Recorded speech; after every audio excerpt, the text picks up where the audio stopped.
All right, guys, before I show the comic book haul for the month of May 2018, I've been playing around, going through my records when I have time, trying to make peace with that era of my early teen years of being all into the hair bands and stuff, right?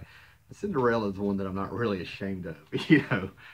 Tom Kiefer had a little bit of a blues thing going. You can kind of tell. I saw him in concert. I saw him in concert with Winger and Bullet Boys back in the day. But what cracks me up is Eric Bredingham, the bass player. He's actually known amongst the other hair bands as the man that had the perfect palm tree haircut. It kind of cracks me up, man. But, I know we can go back and look at fashion and all that stuff, but I would still be comfortable around people dressing like this. And people really did dress like this in certain places. Oh well, enough of that. All right, so last couple of weeks I've gotten a few things on eBay. I picked up a little bit here, a little bit there. Right off the bat, I'm going to tell you this was recommended to me somewhere along the line. No idea who you are out there. Sorry, I'm forgetting stuff, but apparently there's a Dark Horse comic that this is an offshoot of something called Black Hammer through Dark Horse, which is I'm going to have to check it out. Apparently it's been around for a while, but honestly, I've just really started hearing about people talk about it over the last month or so. So I don't know what's going on, but it's by Jeff Lemire. And apparently this takes place in this Black Hammer universe, but this is Dr. Star. And I think the third issue is coming out this week. It's a miniseries. But this thing is fantastic. It's a tribute to Starman, James Robinson's Starman to be specific. It keeps the same overtones of fathers and sons as a theme through there. We get some quantum physics and some cosmic stuff out there. And the hero's name is Jimmy Robinson, James Robinson, the writer of Starman of the 90s. So this thing is actually pretty cool. I've just read issue 1, some heavy stuff, fun book, some really good stuff that's in there, and really harken back to 40s and 50s and 60s science fiction in flashbacks and stuff, right? So this was all right. I gotta get the other two now. So I highly recommend Dr. Star if you're a fan of James Robinson, Starman, or JSA, anything like that. And I'll probably be keeping an eye out for Black Hammer. I'm not going to really jump out there and seek it out. I'll just keep an eye out for it. So I actually bought that in the store.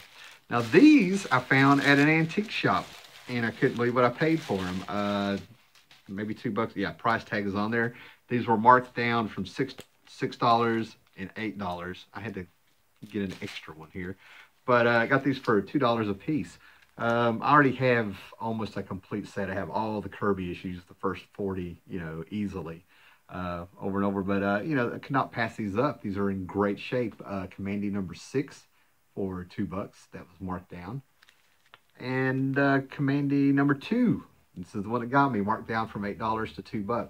And the place I was at, they wouldn't run a card unless you get $5. So I found a dollar book of Flaming Carrot comics just because, just to go with it. But yeah, Commandy, the way that Kirby's stuff is getting mined now by the movies. I mean, they're talking about an Eternals movie and a New Gods movie in the same breath. And if you have read that stuff for as long as I have, and been a Kirby nut for as long as I have, that's the most surreal thing I have ever heard. So yeah, so could OMAC Commandy? I mean, eventually these guys scrape the bottom of the barrel, so it could happen. It could happen, right? Before I get into the bigger stack here of books, got this on eBay. I have been putting off buying this for 3 years, and then I found this super cheap with free shipping on eBay. But the geniuses who packed this just put it in one of those real thin white plastic envelopes and put like one sheet, another inside of another envelope. Thing is beyond paper thin. And it got a little damaged in the shipping, so I'm not happy about that. But otherwise, this is brand new until they shipped it badly. But this is He-Man and the Masters of the Universe, the art book. Yeah. Oh, it's also got some damage on the spine. That's all right. But the art of He-Man and Masters of the Universe. And you talk about, this is my childhood. I mean, no doubt about it. There was nothing like being about 7 years old and seeing the colors and getting your hand on a Skeletor. it was just so freaking cool.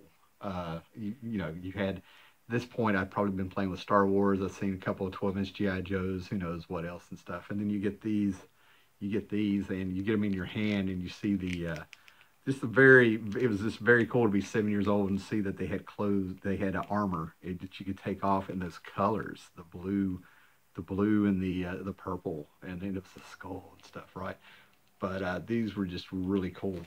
And sitting here going, everybody in the world's going to get in there like the artist's name was, but this was the artwork, you know, that was on the back of the boxes and for the covers and for the advertisements and the posters, all finally collected. Oh man, it was just so good. Rudy Obrero was one of them. There's tons and tons of videos on here over the past 3 years where they go through this book. So do yourself a treat and look it up. But yeah, I can't believe I got this as cheap as I did, plus with free shipping, and it's just been a joy, okay? And then a buddy of mine called me up and said, hey man, are you still looking for that, the Legion book? The Legion book was the volume of Legion of Superheroes that came out around 2000s, where Abnett and Lanning, the guy who did Guardians of the Galaxy and a few other things during the 2000s, were at DC, and they did the Legion. They got hold of the Legion of Superheroes. They finished off the Legionnaires book and the Legion of Superheroes books through the 90s. Did a 12-issue miniseries called Legion Lost that was like highly acclaimed. And I ran across it one time and I should have got it. I'll still be looking for it. And then they came in with a volume of the Legion called, you know, the Legion is what they did with this. And this book, now this was around a time that I'd been married a few years. I was a new daddy. I was working. We bought a house, had 2 cars, and I was playing Super Dad. And then I was going back and forth, taking some night classes and stuff. You know, I just had a full plate back then.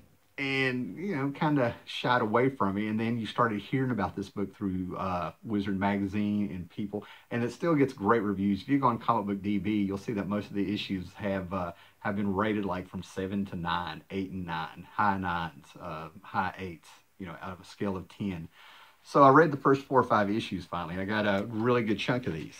And it's good. It's a solid read. They kind of build, it's well paced. They go through issues. You got to remember, it's still a comic book. We're not talking Watchmen here.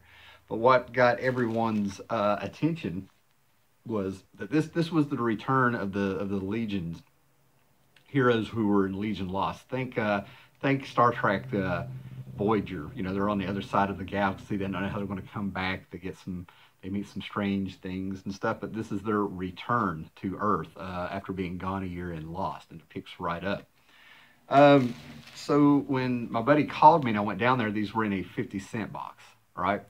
So I get some time to get down there. It's an hour drive, and somehow I'll make it in 40 minutes. I hit traffic perfect.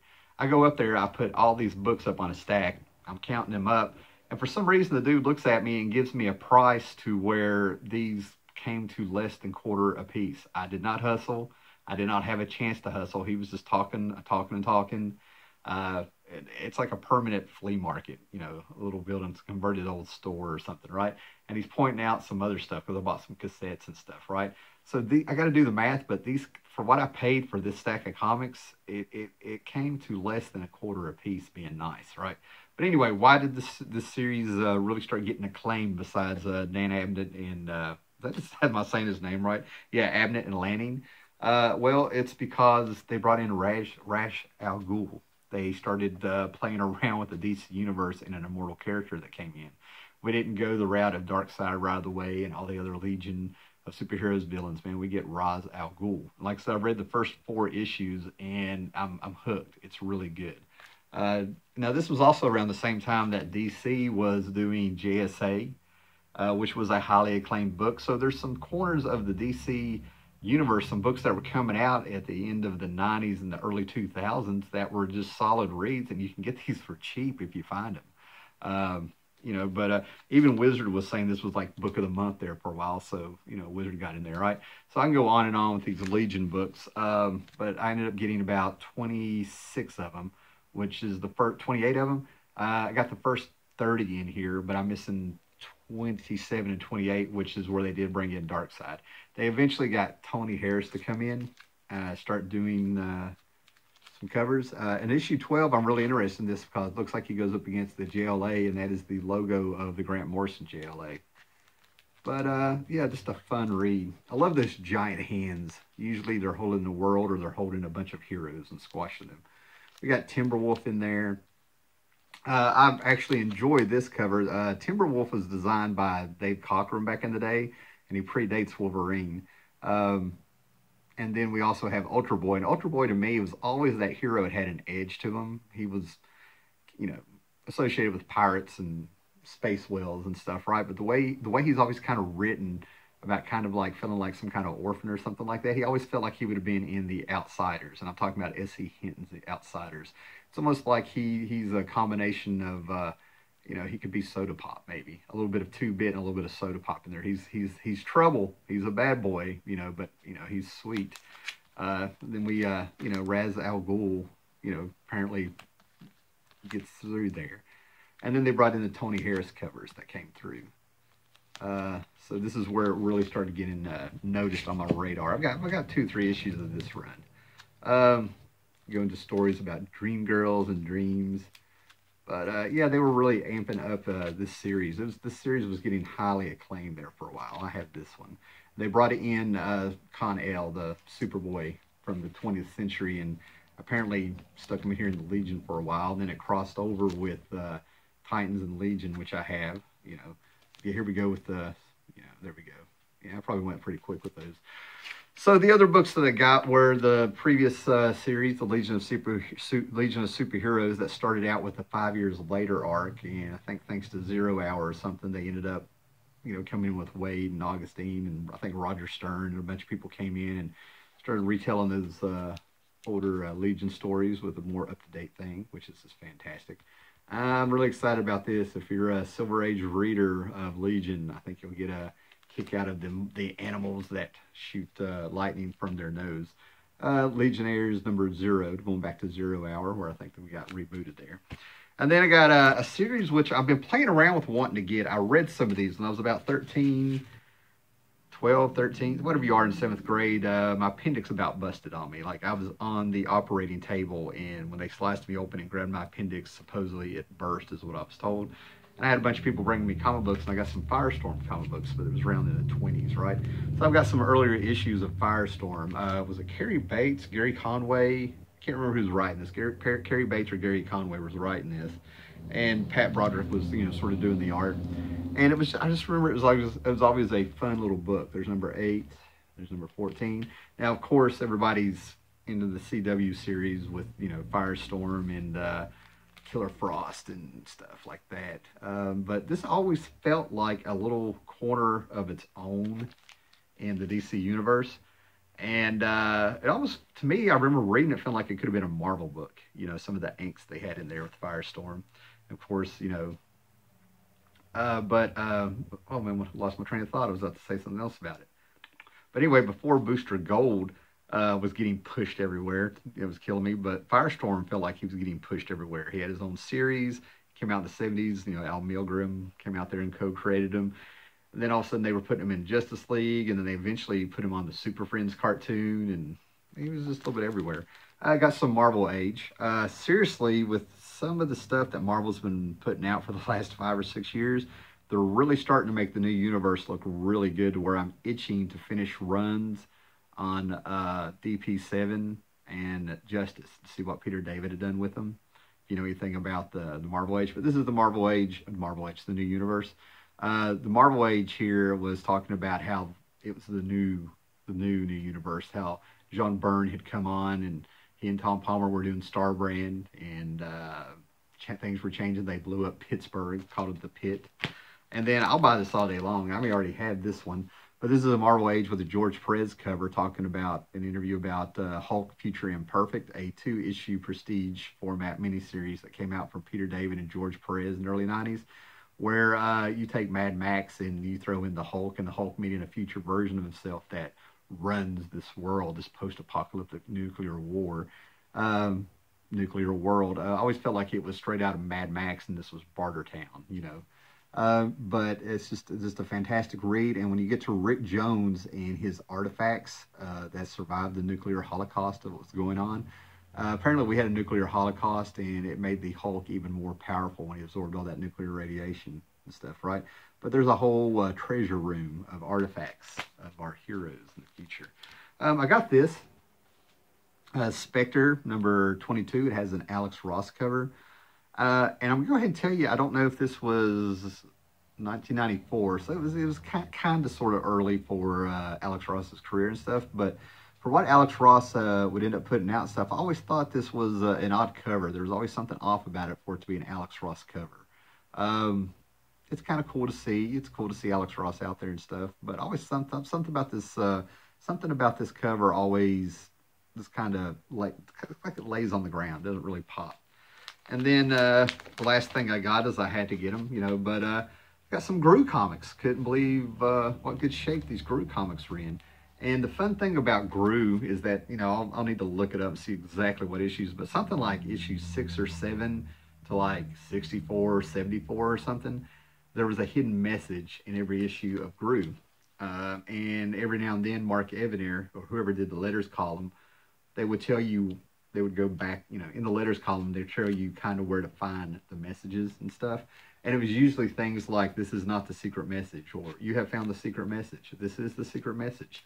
And the things in there. And for Sergio Aragonis and stuff, is that not just a freaking cool cover? I mean, look at that giant spider. That is so cool. The black, awesome, man. And him in love, right? Okay, so I think that's a little bit of the haul. I'm sure if I look around, I can find a few other things. So thank you for joining me today. Thank you for looking at my comics, and thank you for commenting and thumb-upping and subscribing, you know. And, you know, I think I'm going to go play with my Skeletor.